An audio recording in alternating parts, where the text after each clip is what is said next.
يبدو أن نصر اليمن وهزيمة السعودية يحضران على طاولة فطور كامب ديفيد الذي سيجمع الرئيس الأمريكي باراك أوباما بقادة دول الخليج. وجاء غياب الملوك عن القمة ليؤشر إلى جدول أعمالها، فاقترن غياب الملك السعودي بغياب ملك البحرين، بعدما قالت مصادر أمريكية أن الفطور سيكون كناية عن مسودات لدساتير يقترح أوباما على قادة الخليج دراستها لتكون عنوان الإصلاح السياسي الذي تشترط واشنطن السير به خليجيا لتحمل أي مسؤولية أمنية أو عسكرية في حماية حكومات الخليج. بعض المعلومات تقول أن السعودية والبحرين ستكونان أول المشاريع المطروحة للفك والتركيب، ومثلما سيتنحى الملك السعودي يفترض أن يتنحى الملك البحريني، فتحضر وفود الحكومتين ويغيب ملكهما، وتدفع واشنطن تعويض نهاية الخدمة لكل منهما اتصالا هاتفيا لجبر الخاطر من الرئيس باراك أوباما. لبنانيا، رغم التوترات المتتابعة، قلق فريق 14 من آذار واضح من نتائج معركة القلمون وأنباء الانتصارات المتلاحقة للمقاومة وللجيش السوري، وما يرد من أنباء عن فرار مقاتلي جبهة النصرة أمام هجمات المقاومة، ومنها فرار قائد النصرة في جيش الفتح أبو مالك التلي إلى عرسال، لترسم تساؤلات عن انعكاسات داخلية لبنانية لنصر سريع وحاسم لحزب الله في أدق المناطق وأخطرها، خصوصا مع التجاذب الذي يطاول كل الملفات العالقة مع دنو استحقاقاتها، سواء ما يتصل بالتعيينات الأمنية أو بالملف الأصعب الخاص بالفراغ الرئاسي الذي يقارب بلوغ سنته الأولى، في ظل مواصلة حزب الله تقديم الدعم لترشيح العماد ميشيل عون الذي سيزداد تمسكا بحقه في الترشيح مع تنامي حضور حزب الله إقليميا ودوليا بعد حرب القلمون، ومع ورود معلومات من واشنطن عن بدء الحديث جديا تحت شعار ولم لا عن تولي العماد ميشيل عون رئاسة الجمهورية. عن هذه المواضيع وأكثر سنتحدث اليوم مع الأمين العام لحركة النضال اللبناني العربي النائب السابق فيصل الداود. أهلا وسهلا بك معنا في هذه الحلقة. شكرا لكم وتحية لك وللأستاذ ناصر. الله يخليك. هذا الحوار المشترك بين قناة توب نيوز وصحيفة البناء اللبنانية. كمان بالنسبة للبناء نحن ملتزمين بخط واحد نحن.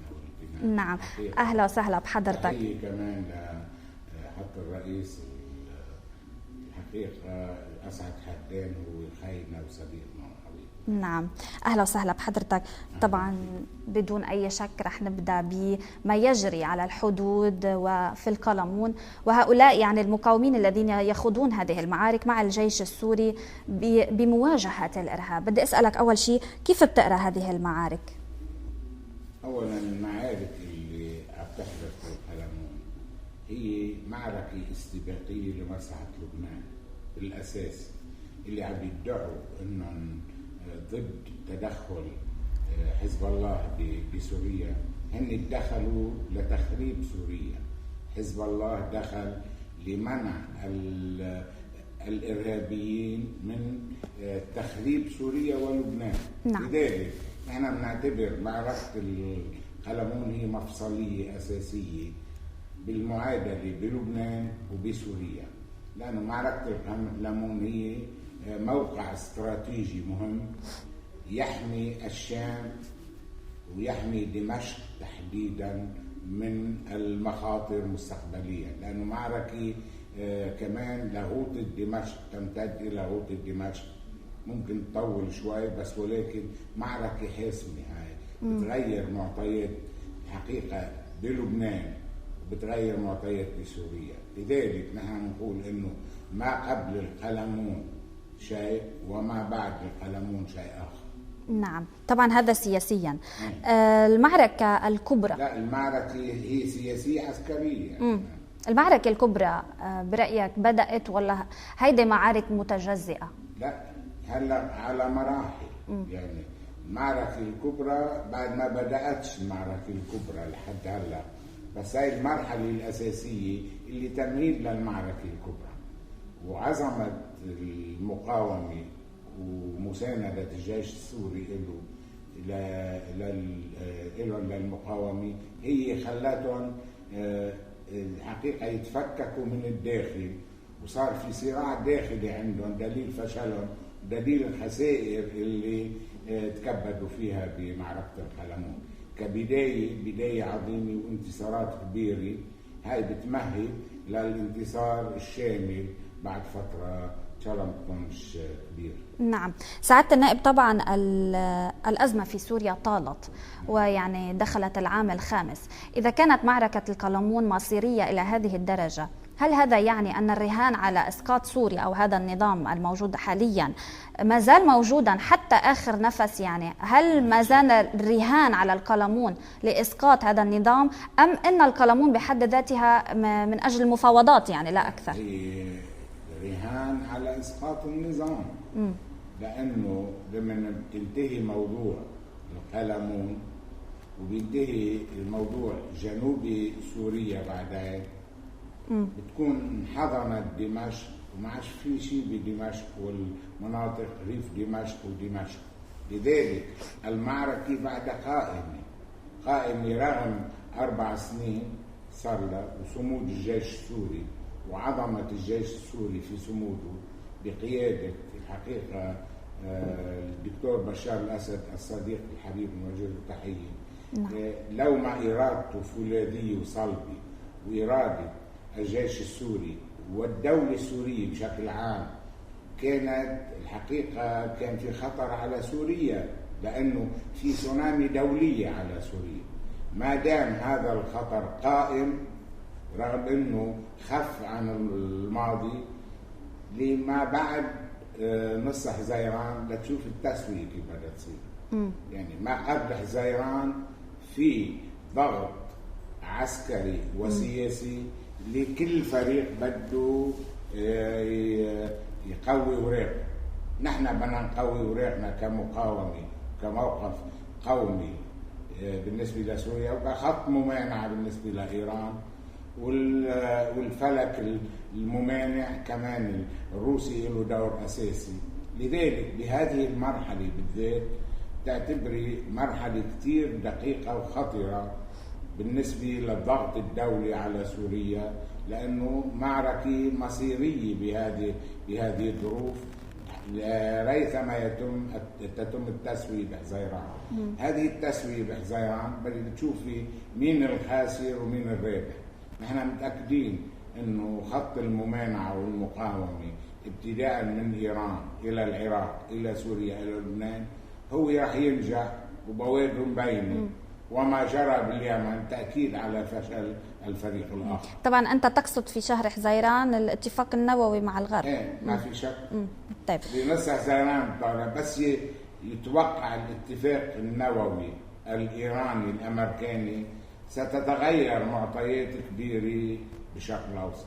طب بعض الناس رح تسألك إنه دائما كل شيء بتدخلوا فيه إيران والاتفاق النووي، إنه إيران مكانها وملف عالق من 10 سنوات، إنه لماذا هذا الرهان؟ يعني المهم الرجال اللي على الأرض شو عم تشتغل؟ لا شوفي، يعني إذا بدك تعترفي بواقعنا العربي، واقعنا مزري في معركة دولية بالواقع العربي اللي عم نعيشه. نعم دولية، وفي أدوات للأمريكان الخليج العربي هو أداة والإسرائيلي له بصماته الأساسية بهذا اللي ما يجري بالعالم العربي، ابتداء من تونس إلى ليبيا إلى اليمن إلى مصر إلى العراق إلى سوريا إلى السودان، كلها مخطط لتفتيت العالم العربي والارتباط القومي العربي. أنا نحكي بكل وضوح.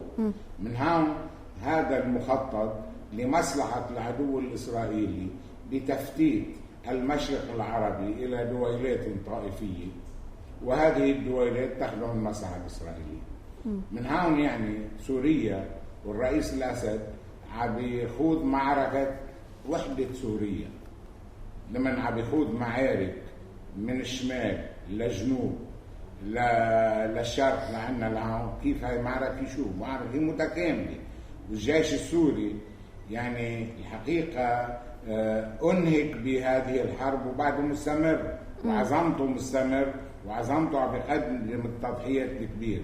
لذلك إذا بدكش تعترفي إنه هاي معركة دولية على سوريا وسونامي دولية، كيف بدك تربطيها السونامي الدولية بالحقيقة الإرهابيين اللي عم يجونا من الخليج ومن أوروبا ومن أمريكا، حتى يمكن يكون من إسرائيل في ناس عم تجي من ما يسمى دولة إسرائيل بفلسطين محتلة. لذلك معركة دولية بكل معنى الكلمة. وسوريا حاولوا يدفعوها ثمن لأنه صار عندها اكتفاء ذاتي، ولأنه مهددة الحقيقة ومهددة للعدو الإسرائيلي. هي كانت الحقيقة الهدف الأساسي للعدو الإسرائيلي للأمريكاني بخط الممانعة اللي منتهجته سوريا أيام الرئيس حافظ الأسد الله يرحمه على أيام الرئيس بشار الأسد. نعم. لذلك من هون بدك تشوفي هذا المخطط الكبير قديش عظمة الإيمان الشعب السوري بإطاره الوطني وليس الطائفي، لأنه 70% من الشعب السوري هو سنة إذا بدنا نحكي بالإطار الطائفي. نعم. والجيش 70% سنة. هذا التماسك الجيش والتماسك الشعب، إلى جانب ذلك تماسك الدولة السورية بجميع أطيافها بإطارها القومي مش بإطارها الطائفي، هي اللي فشلت المخطط الأمريكاني الخليجي الإسرائيلي. بدنا نحكي بكل وضوح أوروبي كمان. من هون بتشوفي إنه عظمة سوريا بانتمائها، وكل عمرها سوريا سيف العروبي وسيف الموقف القومي. من هون يعني لو ما صمود سوريا ما كانت روسيا لعبت دور، وهي أنا متأكد من هالأمور وحكيها أنا والقيادات الروسية بهذا الموضوع. سوريا لو ما صمدت ما كانت دخلت على اللعبة الدولية روسيا وصارت الحقيقة كانت الأمريكاني في أحدية أمريكية، صارت باللعبة الدولية ثنائية أساسي. كان في أحدية أمريكية. معارك الصمود سوريا خلى الحقيقة الروسي يلعب الدور الأساسي في التوازن الدولي. يعني أنت عم وكأنه كمان عطى فسحة لإيران بمساندتها لسوريا، كمان صارت لعبة دولية إيران بإمكانياتها كلها. إذن بدنا نعترف إنه سوريا هي السنتر للشرق الأوسط بتغيير استراتيجيات. نعم. وكأنها خلقت للدولتين، يعني روسيا دولة كبرى وإيران دولة إقليمية كبرى. وكأن سوريا يعني مش مثل ما بيحاولوا بيقولوا لولا هن وقفوا مع ما كانت صمدت، لا العكس، لولا في قواعد في سوريا. أنت هذا ما تحاول أن تقوله يعني. نعم. إيران بالأساس كانت مساندة سوريا، روسيا ما كانت مساندة سوريا. نعم. من ثبتت وجود سوريا ساعتها ساندتها روسيا لأن في مصالح دول. وبعدين خلينا نحكي بكل وضوح أكثر. نعم تفضل. لذلك إذا لا سمح الله تقسمت سوريا كمان رح تتقسم روسيا لسبب، لأنه إذا بتستعرضي بالتاريخ الاتحاد السوفيتي شو فكر بالدين، وإذا لا سمح الله تقسمت سوريا روسيا في عندها 5 مقاطعات تركمان، تصير هذا تهديد مباشر على وجودها لروسيا. إلى جانب ذلك إذا سوريا لا سمح الله انتهت، وين المنفذ الوحيد اللي عندها لروسيا بالشرق الأوسط هو اللاذقية. نعم. منفذ على الخليج العربي، الساحل السوري. هذا على الخليج العربي هو اللاذقية، الساحل السوري أكيد، بس هي منفذ على الخليج العربي. نعم. المعركة القادمة شو هي؟ معركة بترول وغاز. إذا انتهت موقعها هونيك هي والصين، شو بيعود إلى دار بالشرق الأوسط. الناحية الثالثة والمهمة، إذا لا سمح الله انتهت سوريا، يصير الغاز القطري، هاي الناحية الاقتصادية، الغاز القطري بيجي عبر سوريا على تركيا على أوروبا، بتكون انضربت اقتصاديا روسية، وانضربت كمان الصين، لأنه الصين هي اللي عم تمول الغاز الروسي على أوروبا كله، وقادرين يفوتوا على كل بيت. إذا معركة مش معركة بس سوريا ومعركة المشرق العرب، كمان معركتهم الروس. إلى جانب ذلك منطقة استراتيجية للمقاومة هي كيف؟ سوريا، لأنه الامتداد الطبيعي لعبت دور سوريا بحرب تموز 6 تموز، لعبت دور كبير، لأنه سوريا هي الحقيقة الممر الأساسي للمقاومة بالحرب مع العدو الإسرائيلي. يعني الخلفية الداعمة بواسطة إيران، قلت لك يعني من إيران إلى العراق إلى سوريا، هاي كثير مهمة. وبعدين يعني المنفذ الوحيد اللي قادرة تلعب فيه بالشرق الأوسط بالنسبة للقضية الفلسطينية هي إيران، هي سوريا ولبنان. بالأساس سوريا هي الخلفية، ومن هون ما في ولا دولة عربية اللي هاو دول الخليج إلا معينين علاقات مباشرة أو غير مباشرة مع الإسرائيل. من اجت الثورة الإيرانية حطت مسلمات وأولويات، حطت هدفها القدس وتحرير فلسطين. من هون يعني نحن بالنسبة لنا في الإطار القومي والوطني أي أفضلنا الإيراني أو الخليجي؟ أي عرب هم مساعرين اللي بالخليج. من هون عم نحكي إنه الموضوع موضوع وطني وقومي ومقاوم ابتداء من إيران لهون. ما أخذت منا إيران، مش عم تأخذ منا مواقف إيران، بتساندنا كخط مقاومة وممانعة. نعم. أما دول الخليج الأمريكان عم ياخذ كل شيء منه، وعم يكون أداة منفذة للأمريكاني ومن وراءه الإسرائيلي. لذلك هذه الحرب اللي بسوريا حرب عم بتخوضها سوريا لوحدة سوريا، وحدة المشرق العربي. إذا تقسمت سوريا تقسم المشرق العربي ومنهم لبنان. من هون المعركة اللي عم بتصير بالقلمون والمعارك اللي عم بتصير هاي في سبيل وحدة لبنان كمان ووحدة سوريا، والحقيقة وضرب الإرهاب لكي لا يمتد إلى لبنان.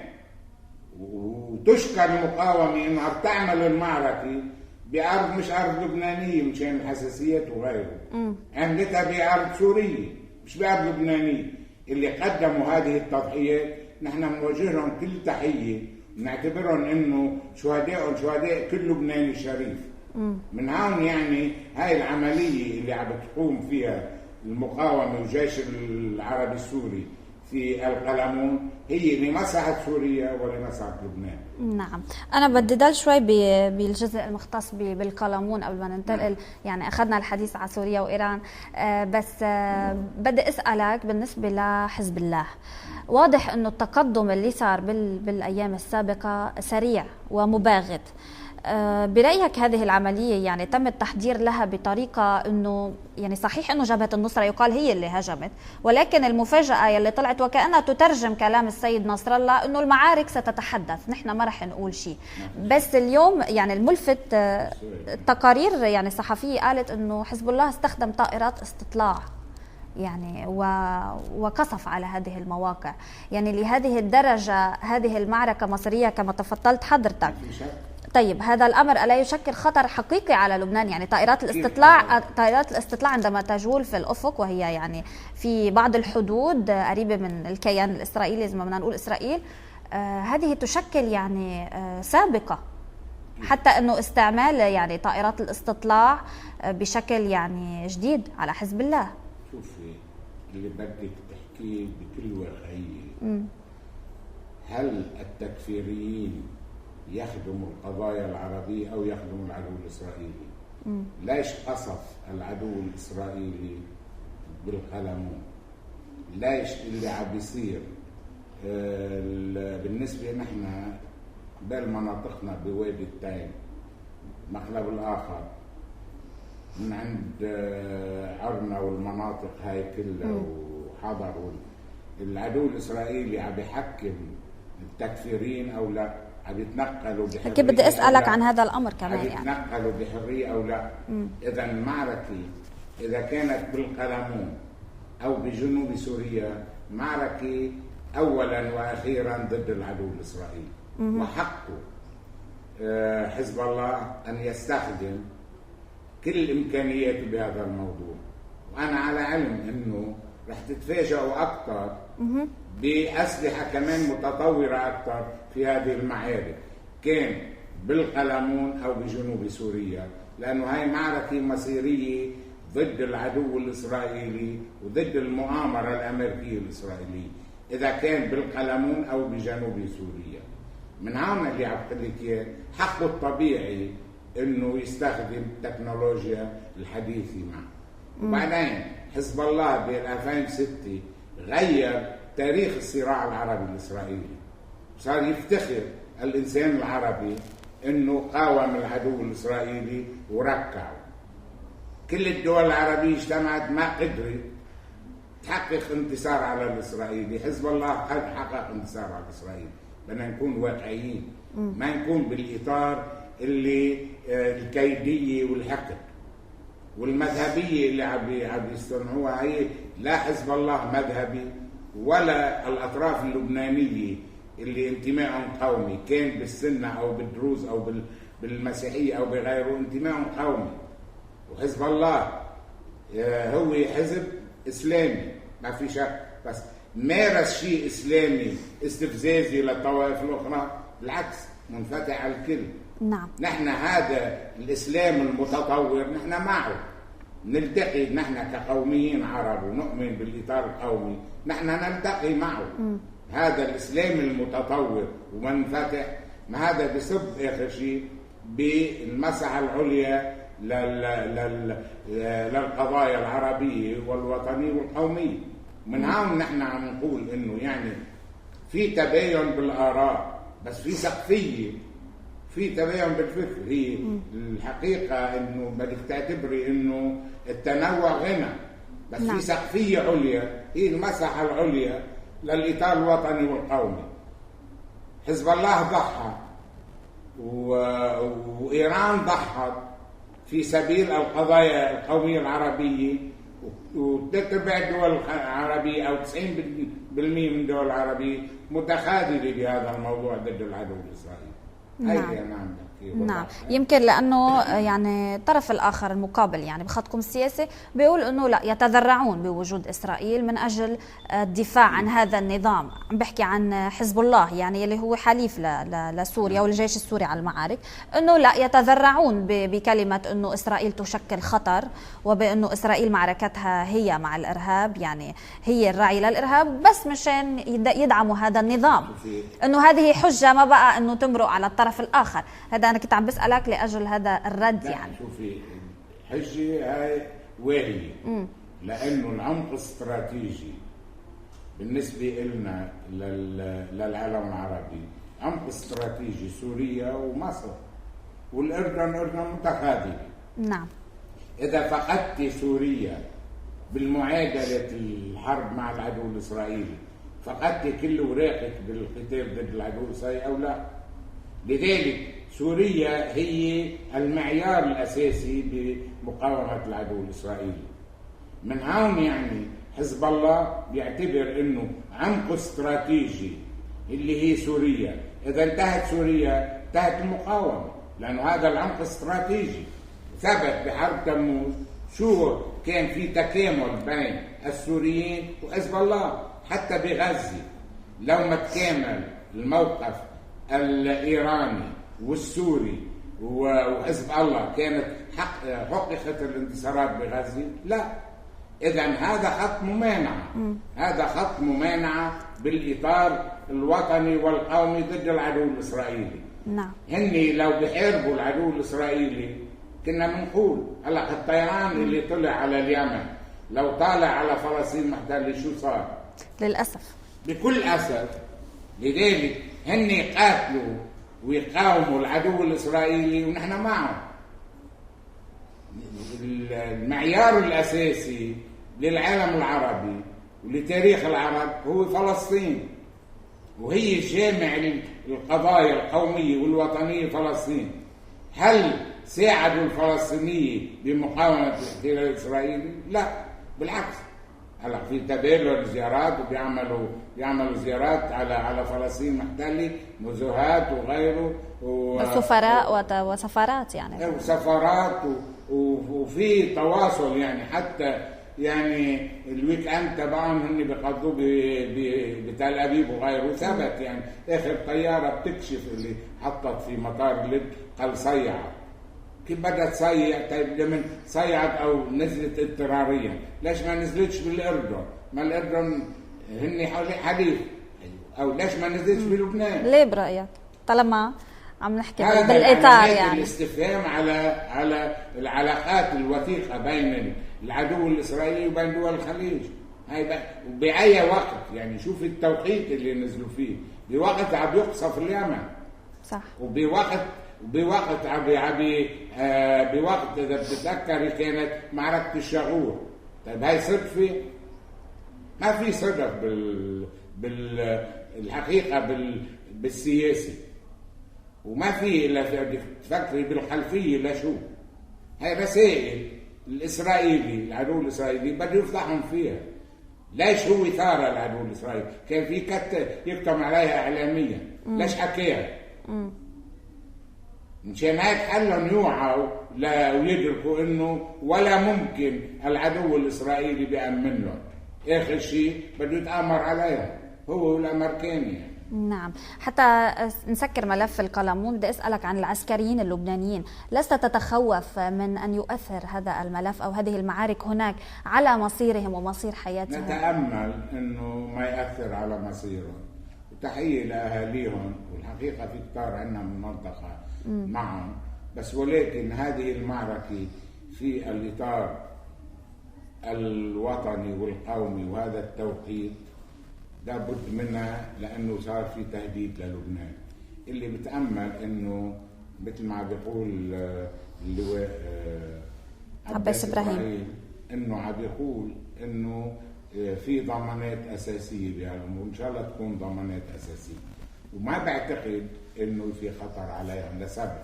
نعم. لأنه هن مصلحتهم يفاوضوا ليكسبوا مكاسب ولا يطيروا معتقلين منهم وإلهم من وراء مكاسب مادية وغيره. فإذا مصلحتهم يحافظوا عليهم لا يفاوضوا عليهم كورقة. إذا خسروا هذه الورقة ما مش عندهم ولا ورقة. لذلك أنا برأيي يعني صعب إنهم يروحوا العسكرية هن، لأنه هاي ورقة بدنا نستفيدوا منها، مش مشان العسكرية أو مشاننا كلبنانيين، مشان مصالحهم. لأنه معهم ورقة يستثمروها، وإني عندهم الغاية الأساسية التكفيرين اللي عندهم والأموال اللي بدها تعطيهم إياها خطر يعني. نعم. سعادة النائب، أنا بدي أطرح عليك يعني مثل المعادلة واللي هي طبعا بتجي بإطار التساؤل. حضرتك قلت أنه المعركة أو الأزمة السورية عطت لروسيا وإيران الظهور أو المكانة. يمكن كان في أحادية قطبية، صار اثنين بالعالم، وصار في توازن يمكن بطريقة أو بأخرى.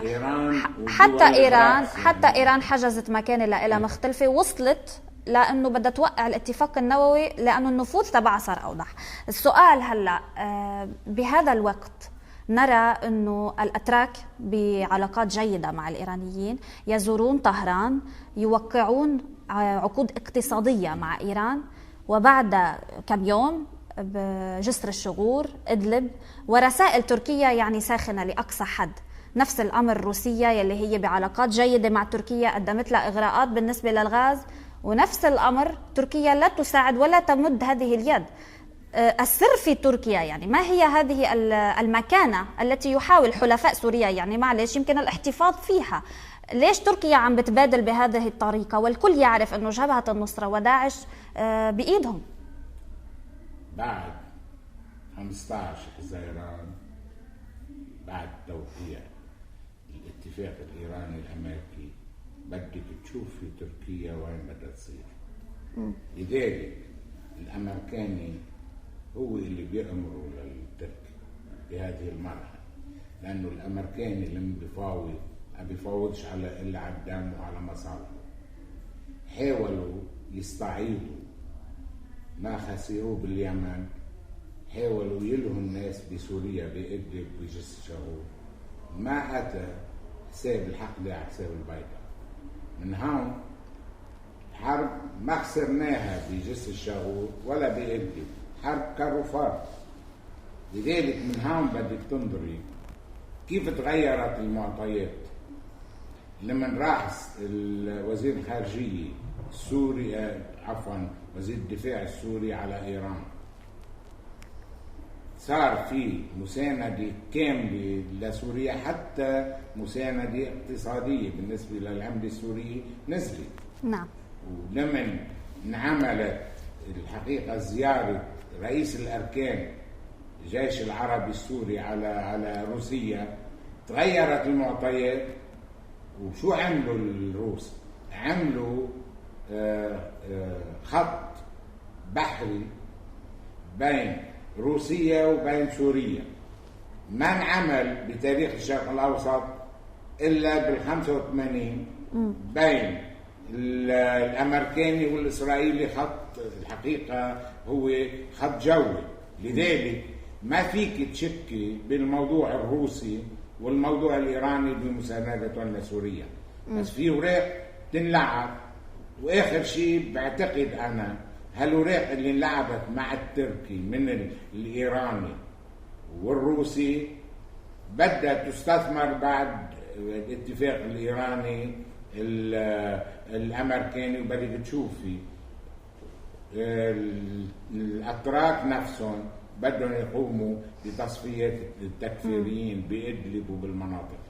حتى زيارة رئيس الوزراء أو تسلل حسب ما وصفته وكالة سانا، تسلل رئيس الوزراء التركي داوود أوغلو إلى الأراضي السورية لتفقد ضريح سليمان شاه، كمان هيدا كيف تقرأ؟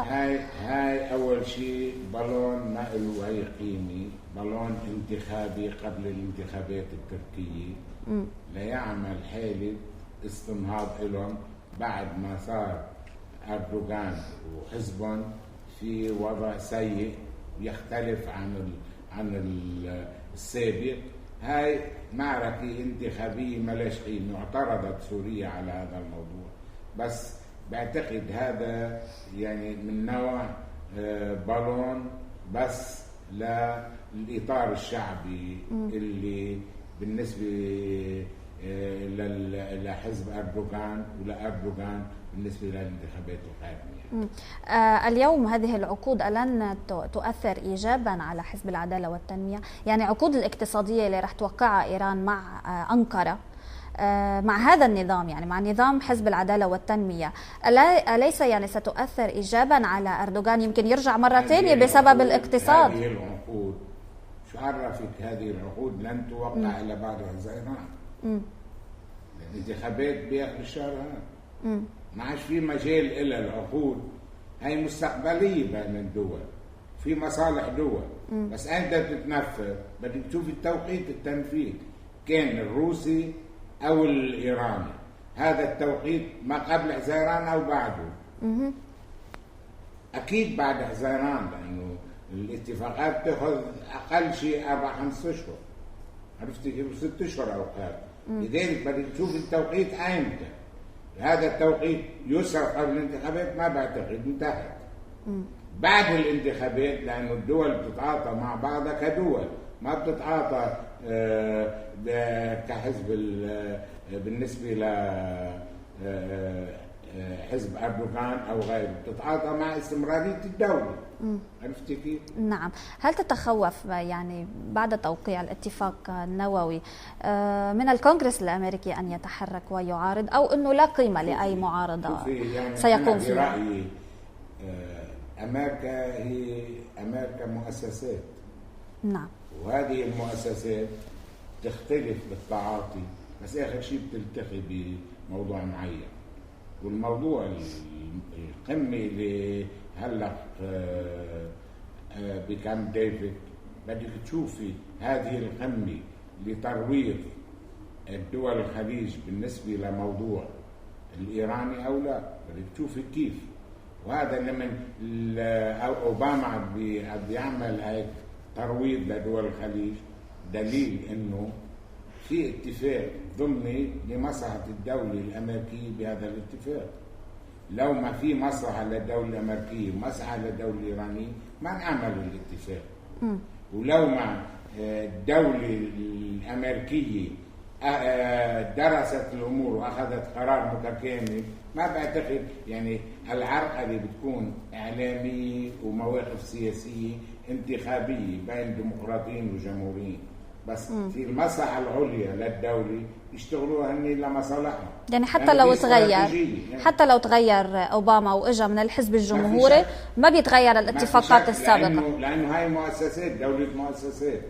هلا لمن كان جورج بوش تغير شيء بعدين لمن اجى اوباما، كله بداية الذهنية وبداية النفسية.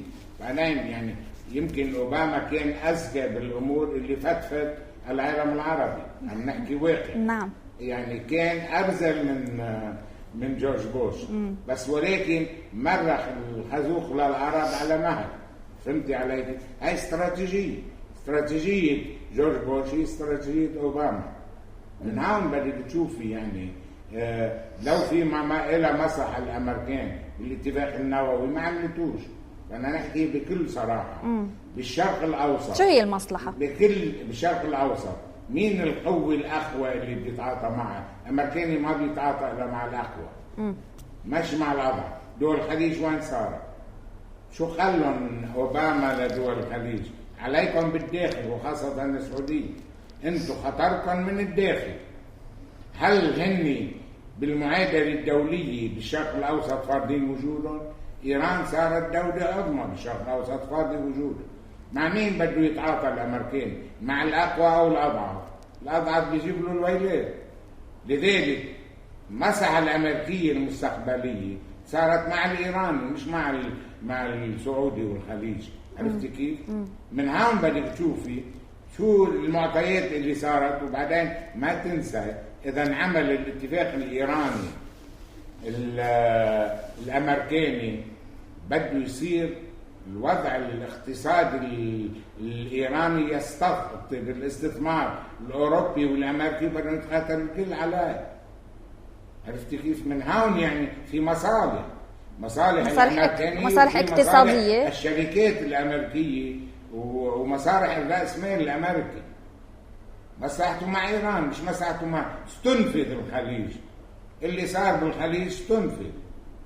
وهلأ الخطة الأساسية أنا برأيي للأمريكاني مثل ما ورط الأمريكاني حقيقة صدام حسين بالكويت ورطوا للسعودي باليمن وعينوا الأمريكاني على 2500 مليار دولار احتياط السعودية بده يمصر لهم دمهم فيها مثل ما مصر دم الدول العربية كلها. من شان خدمة لمين؟ خدمة لمصلحة العدو الإسرائيلي، لأنه ب50 سنة ما عادش فيهم يقوموا العالم العربي يثبتوا وجودهم من تونس لهون. بتلاقي استاذ فيصل العلاقة الإسرائيلية الأمريكية تغيرت؟ بعتقد صارت في مصالح، صارت عبء إسرائيل ما يسمى بإسرائيل على الأمريكاني. صارت عبء، يعني خلاف نتنياهو هو وأوباما بالكونغرس الأمريكي خاصة الجمهوريين عملوها انتخابية وهيدو تراجعوا عنها لأنه صارت عبء الحقيقة ما يسمى بدولة إسرائيل على الأمريكاني. ما بيتخلوا عنها بس ما بيعطوها الشرطة الشرق الأوسط. ما عادش في شرطة الشرق الأوسط، تغيرت المعادلة. ليش هتقول لي تغير؟ صارت القوة الإيرانية قوة أساسية بالشرق الأوسط. بالنسبة للإسرائيلي ما عادش في يكون شرطي بالشرق الأوسط. انتهت مرحلة الشرطي بالشرق الأوسط. كانوا يستخدموا شرطي وعصاية تأديب للعالم العربي. هلا انتهت. عملوا لبنان حاولوا يتصرفوا غلط العدو الإسرائيلي، أعطاهم 3 رسائل بمزارع شبعة حزب الله، استرجعوا ردوا، صار في توازن قوة، صار في توازن رأي. فإذا صار الدور الإسرائيلي ما يسمى بإسرائيل بفلسطين محتلة محدود.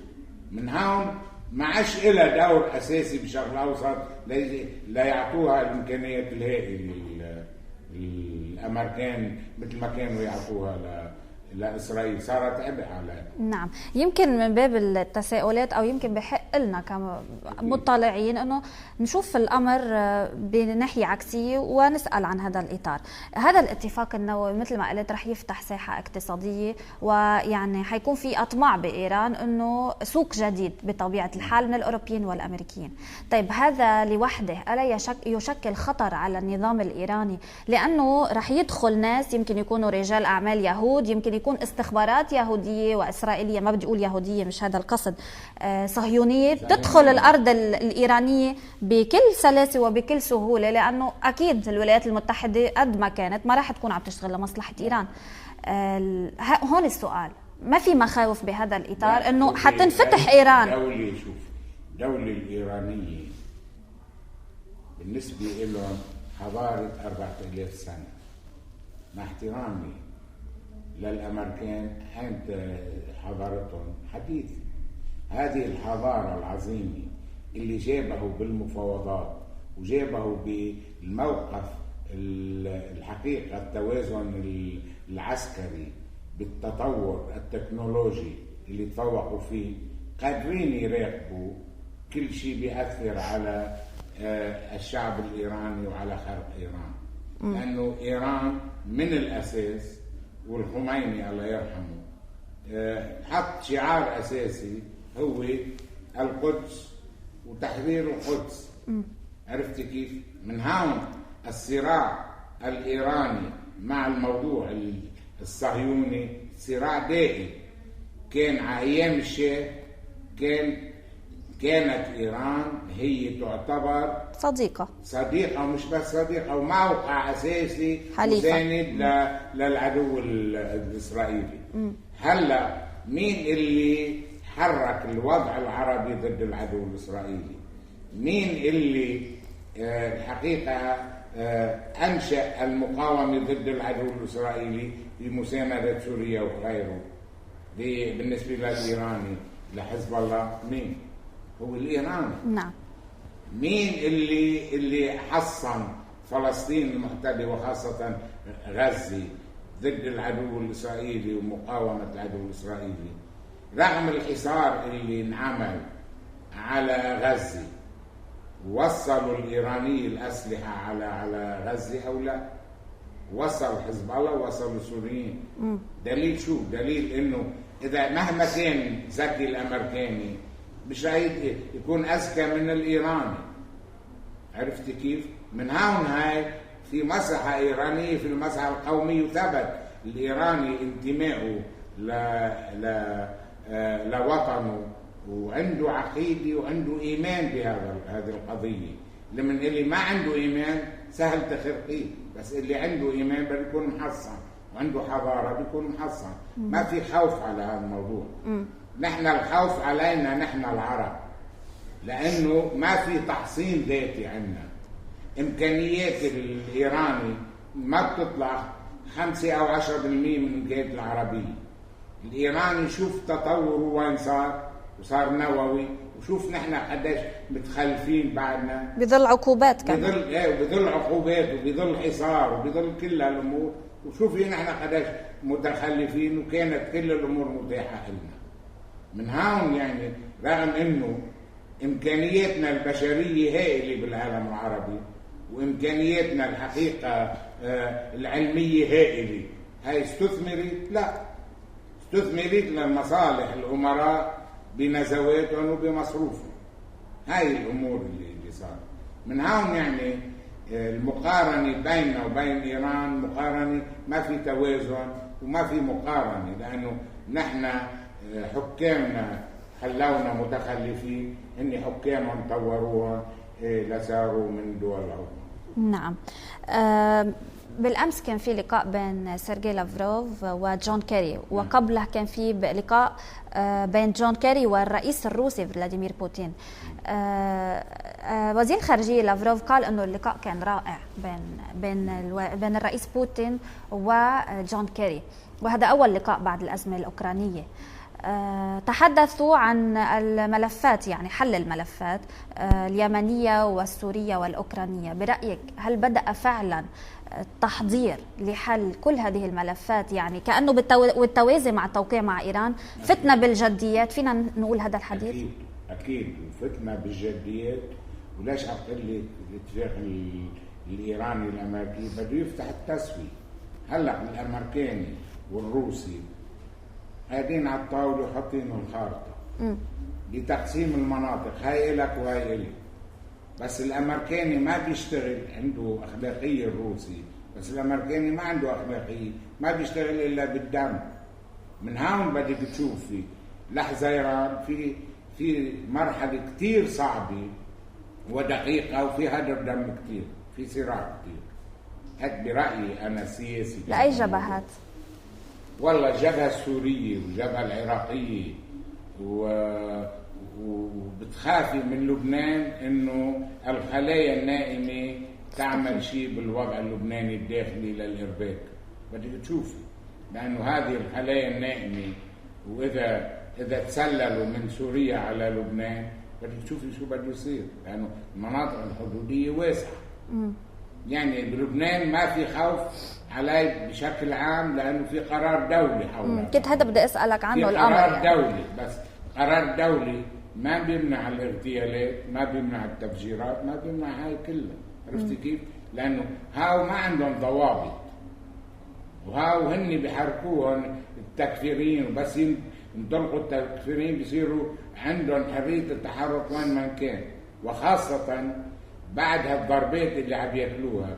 واللي بيغرق بصير يضرب شمال يمين، ما بيعرف كيف بده لينقذ حاله، لأنه هن غرقوا. وبدأ العد العكسي عليهم بالنسبة بلبنان وبسوريا، سوريا تحديدا. هلا بدأ العد العكسي، وبالعراق بدأ العد العكسي. وهلا معركة الموصل كمان بدأت تغير معطيات بالصيفية كبير. من هون بدك تشوفي إنه الوضع الشرق الأوسط وضع كتير دقيق.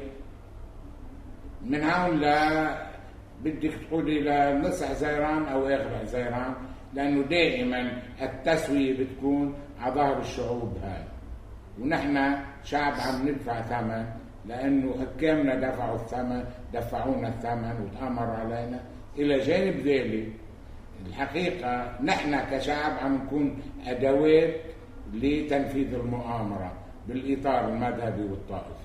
ما عمره بيبنى الوطن بالإطار المذهبي والطائفي. كنا نحن كمسلمين أو إخواننا المسيحيين، هذا لبنان ما بيبنى هيك، والعالم العربي ما بيبنى إلا بهيك، بالتلاحم الوطني. من هون استثمروا هذه الجرثومة واستفادوا منها للآخر. بس يبلش العد العكسي عند السعودي تنكفئ هذه الأطراف المتطرفة، تنكفئ، وبدك تشوفي في تحولات. نعم، المعركة اليمنية واحدة من هذه الجبهات يمكن اللي لها تأثير على المنطقة. هل قرأت يعني لما اندلعت الأحداث في اليمن، هل قرأت عرقلة للاتفاق النووي؟ يعني هذه الخطوة الجريئة من السعودية، إنه دولة عربية عم تقصف دولة عربية وهي تعرف أنها أضعف منها. كيف تقرأ هذه الحالة؟ هي الأمريكاني عم بيفاوض، خلق الموضوع اليمني ذريعة ما في شك، استفاد من المعركة في اليمن بحدود معينة، لأنه الإيراني ذكي فيها، وورت السعودي إنه نحن عم نقاتل الإيراني باليمن. يعني ما خسر الأمريكاني، بالعكس ربح بالأسلحة اللي عطاهم إياها، وبالقنابل والذخائر اللي أخذها. وبعدين حتى المراقبة والقيادة للمعركة كان عم يقبض ثمنها الأمريكان. يعني على جميع النواحي كان ربحان الأمريكان. الخسران العرب، خسرانين نحن العرب، وخاصة اللي خسران السعودية قبل غيره، جزء من العالم العربي، مش مشان حكامنا، بس هاي جزء من يعني للأسف شاركت الدول العربية شاركت الدول العربية بابتزازها من الأمريكاني واستثمارها واستغلالها كورقة، وآخر شيء حرقوها وكبوها. لكن هلا النتائج اللي عم تصير عكسيه على السعوديه وعلى دول الخليج. نعم. سعادة النائب، بدي ادخل معك على الملف اللبناني بختام الحلقه واسالك عن ملف التعيينات قائد الجيش، التمديد له، يعني شو هي الخيارات اللي برايك رح تصير، او اذا كان في تسويه بين ميشيل عون والاطراف الاخرى، يعني حزب تيار المستقبل عفوا، مثل ما سمعنا انه في مبادره حملها نادر الحريري للرابيه. برايك ملف التعيينات اللي هو معقد مبين لحد الساعه كيف بده ينتهي؟ شوفي، ملف التعيينات القيادات السياسيه عم يرتكبوا جريمه. نعم. لسبب انه الجيش والقوى الامنيه الحقيقه بعدهم الوحيدين اللي موجودين بهيكليه الدوله. نعم. نحن بنعتبر انه ما في دوله في لبنان لو ما اراده الشعب ولو ما الحقيقه اخلاقيه الشعب كانت الناس تاكل بعضها. هذه القوى الامنيه، كان الجيش او القوى الامنيه، من المفروض انه تبعد عن التسييس والتطيف. هاي جريمه كبيره، يتعاطوا باطار قانونيه مين بدهم يعينوا على اساس الكفاءات. حرام الحقيقه يتآمروا على الجيش والقوى الامنيه، لانه اي طرح سياسي لموضوع القوى الامنيه هو افساد للجيش اللبناني وللقوى الامنيه، لانه مصلحتنا انه يضلن الجيش اللبناني والقوى الامنيه بعيدين عن صغائر السياسي في لبنان. نعم. يعني بكل وضوح انا عم بحكي، يعني يا ريت يكون هالكلام يعني هيك لبنانيا ونبعده عن الطائفيه. سيحصل، ولكن نحن بنعرف انه التدخلات الاقليميه بلبنان هي اللي بتحسم قائد الجيش، بتحسم رئيس الجمهوريه. هذا انا قلت لك موقفي طبعا. اما الموضوع الاخر انه الازمه، بعتقد اول شيء ممنوع الحقيقة فرط الحكومة. ها قرار إقليمي ودولي. كل الأطراف في لبنان أدوات للموقف الإقليمي والدولي. بدك تشوفي الأمور بمنظارها الأساسي. هل عفوا الإطار الدولي يرضى بفراغ بالمؤسسات الأمنية بلبنان؟ لا، عم بيساندها. كيفية آلية الخروج من هذا المأزق يجب أن يكون من القيادات السياسية بحرصها على مصلحة الجيش ومصلحة القوى الأمنية، وليس على مصالحهم الذاتية ومكاسبهم الذاتية. لأنه عندنا نخبة بالجيش بالقوى الأمنية بتستاهل أنه تستلم زمام الأمور، وعلى رأسهم شامل روكوز، يعني من أهم الضباط. وبعدين الموضوع الثاني اللي بدنا نحكيه بكل صراحة، كمان قيادة الجيش الحالية العماد قهوجي قاموا بدور أساسي بمكافحة الإرهاب. نعم. والقوى الأمنية قاموا، يعني حرام كمان يقزموا اللي قاموا فيه الجيش اللبناني بقيادة قهوجي ورئيس الأركان العماد قهوجي واللواء سلمان، وكمان مدير المخابرات بالجيش، قاموا بإنجازات كبيرة إلى جانب القوى الأمنية، وخاصة لواء بسبوس كان له بصمات كمان، والقوى الأمنية الثانية كلها كان لها بصمات، والأمن العام وأمن الدولي والكل. هاي مش من المصلحة تكسير بإمكانياتهم وعملهم اللي عم يقوموا فيه. بدهم يغيروا بدون شرشحة وبدون الحقيقة إساءة للقيادات اللي قدمت. هيك أنا رأيي، يعني بدنا نحكي بكل صراحة. مفروض الترفع عن الأنانيات وعن المكاسب السياسية الضيقة في سبيل مصلحة الجيش والقوى الأمنية ككل. نعم. بالنسبة لرئيس الجمهورية، هل اقترب انتخابه ولا؟ بعد بكير. بكير؟ بكير، لأنه قبل ما يتم الاتفاق العام الروسي الأمريكي والإيراني السعودي إذا كان بعد عنده ورقة سعودية بهذه المرحلة، بدك تشوف المرحلة المستقبلية، ساعتها بتقولي إنه اقتربت الموضوع الانتخابات. يعني مش رابطه هالمرة كمان بالتوقيع مع إيران كمان توزيع؟ لا لا لا، أبعد. أنا برأيي أبعد، لأنه بدك تشوفي نهاية الاتفاق الإيراني الأمريكاني ونهاية التوافق والتقاسم الروسي الأمريكي، ساعتها بيولد موضوع رئيس الجمهورية في لبنان. طيب نعم. سعادة النائب السابق، نحن وصلنا لختام الحلقة، بس بدي أسألك شو كان رأيك بشهادة وليد جنبلاط بالمحكمة الدولية؟ كنت بتمنى ما يروح على المحكمة الدولية، لأنه الحقيقة ما كنت برد له هذه الإهانة اللي صارت في المحكمة الدولية ضده.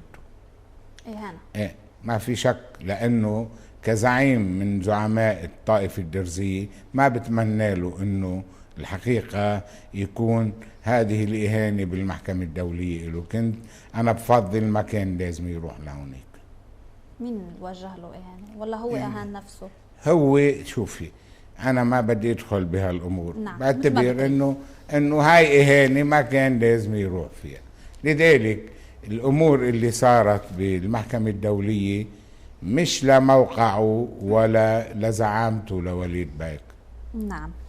الأمين العام لحركة النضال اللبناني، أشكرك جزيلا لوجودك معنا. النائب السابق فيصل الداوود.